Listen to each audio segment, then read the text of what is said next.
A new Oxfam report published today as the globe commemorates World Food Day has revealed that between 7,000 to as many as 21,000 people are likely to die each day from hunger in countries impacted by conflict.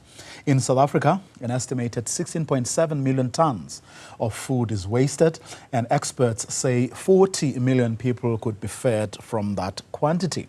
Let's reflect then on these issues, and I'm joined by Elise Nalbandian, humanitarian policy advisor at Oxfam International, and Kate Stubbs, director of business development and marketing at Interwaste.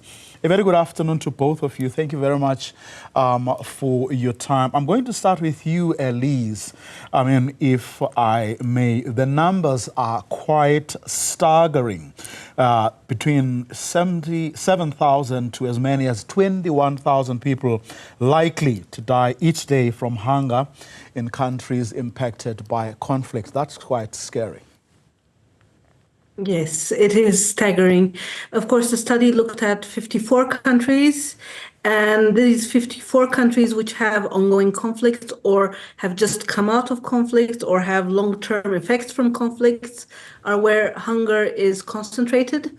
99% of the global acute caseload of food insecurity. So what the integrated food insecurity phase classification 3+ people are, like I was saying, 99% of the people who are in that level of hunger are in conflict-affected countries. In Africa, from my experience, 70% of the countries 70% of the people who are suffering hunger live in countries with actual ongoing conflicts right now.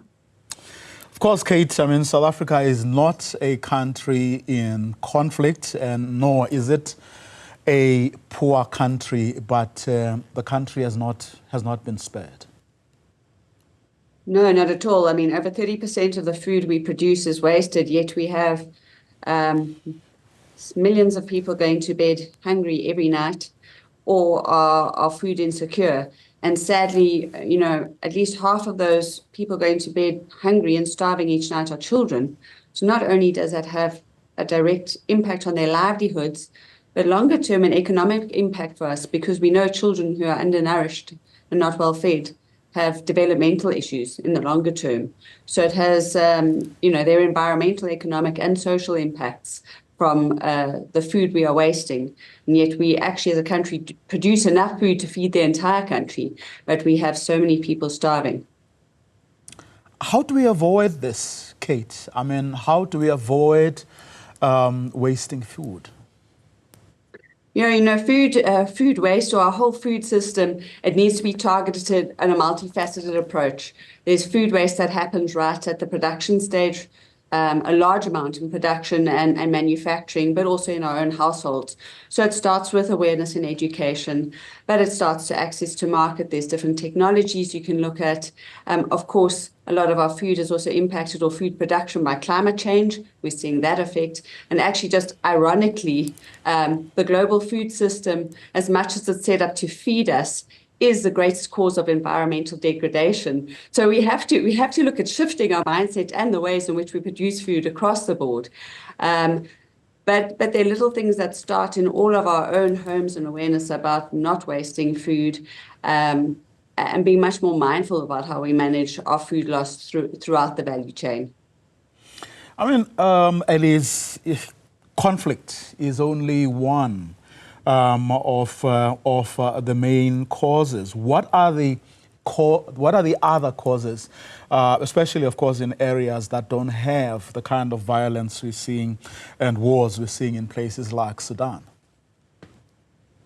That's a very good question. Hunger is a multifaceted humanitarian crisis. Conflict fuels a lot of it, but climate change is also catching up to conflict as a cause of hunger. We are seeing more and more climate weather extremes in Africa especially, and the people who have to climate change are the worst affected. So climate change is a massive thing, but of course conflict in one country also affects the economy of the neighboring countries. So Sudan's conflict actually affects the economy of the whole East Africa region, which is already extremely challenged by hunger. Equally, in West Africa, the same problem exists. In Southern Africa, climate change is a bigger cause right now, which is equally worrying because at the end of the day, hunger is hunger and people are starving to death. And climate change is also fueling conflicts. So just because there's no conflict right now doesn't mean that the climate change situation will not create further conflict. Also, you have to appreciate that the economic downturn from a variety of global events has affected Africa badly.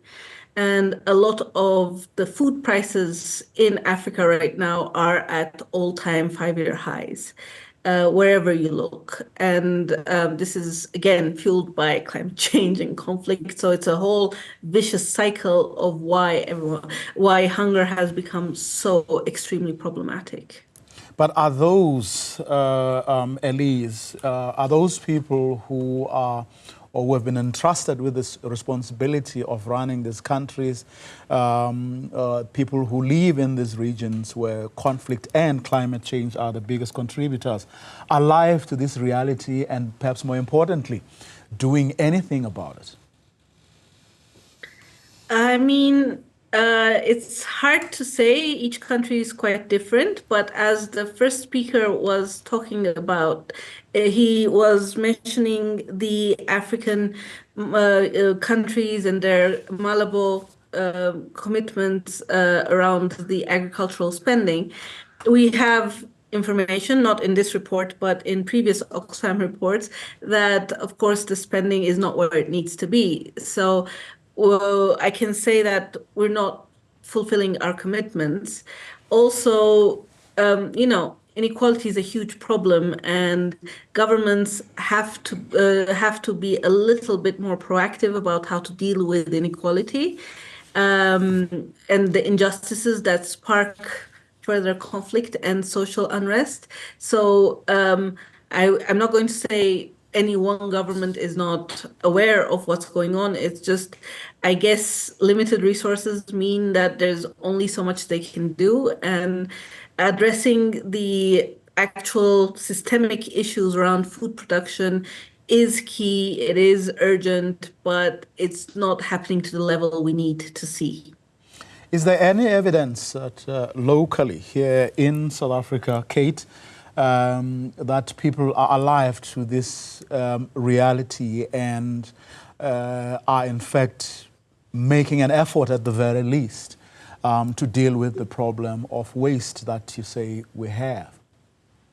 Absolutely, yeah. From a regulatory side in the waste management sector, we have bans of organic waste to landfill disposal coming up, and the National Waste Management Strategy is all about diverting waste from landfill. So organic waste and food waste is one of those.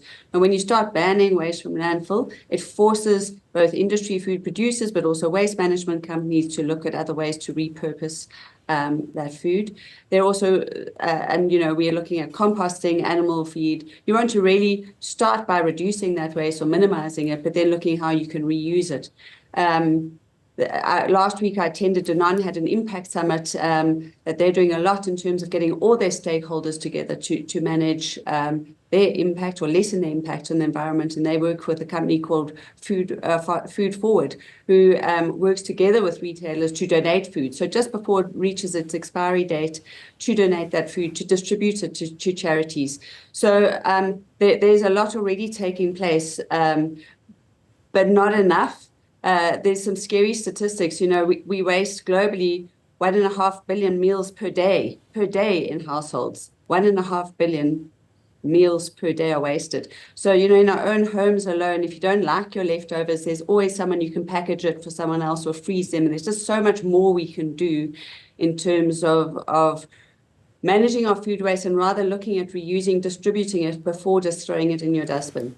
Apart from waste, though, do we have in South Africa an appreciation of the levels of hunger and how those, I mean, that affects people in their day-to-day lives. And I'm asking this because only yesterday, in fact, my wife was showing me something where people have now started looking at or communicating with each other. This one person saying, I have so many kilograms of coffee and so many kilograms of sugar.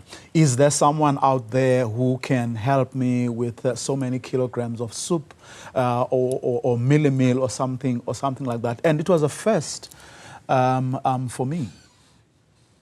Yeah, I think there's so much more. I think we're not aware. We're not aware enough of how many people are actually really starving and are food insecure. And what you're speaking about, so technology is great in that way. And I'm not aware locally of those. I mean, I know that there are food sharing apps in Europe. A lot of them have where you can post, I have some potatoes, and there's sort of food swaps happening. And I've seen lots of examples of that in a European context, but great to hear it's happening here. And that's really an example of how we can leverage technology in our own spaces to be able to distribute or collectively get food together to share with other people. And then, just from a legislation side, we are always quite strict about by distributing food, there's always health risks. But, I think there's a space to be able to reduce liability or just to make it easier in order for us to share our food. But awareness, it definitely starts with awareness and a change of behavior. Elise, are you aware of efforts across the world, including, of course, using social media optimally, that you think have, at the very least, begun, to get people to not only have conversations about hunger around the world, but that begins to actually make people, deal with this crisis in better ways than perhaps has been the case previously or up until now? Oh, absolutely. I mean, there's a lot of people working on food insecurity around the world. Oxfam itself has done quite a lot. We have reached 12 million of the world's most vulnerable people with food and cash assistance for food, livelihood support, clean water, and more, working together with over 694 partners across 79 countries. And our own network is quite large, as you can see, and there's many, many others like us. But we are facing a bit of an uphill battle. We can't do this if the right people don't do the right things at the right time. Hunger can be solved. Technology is there. The infrastructure of the world is actually coming along. If we can stop the conflicts now, if we can fund life-saving activities, humanitarian programs, as well as actually invest in people at the community level, and if we actually address climate crisis meaningfully, like we are supposed to do, and if we support our small farmers, there's no reason why anyone should go hungry.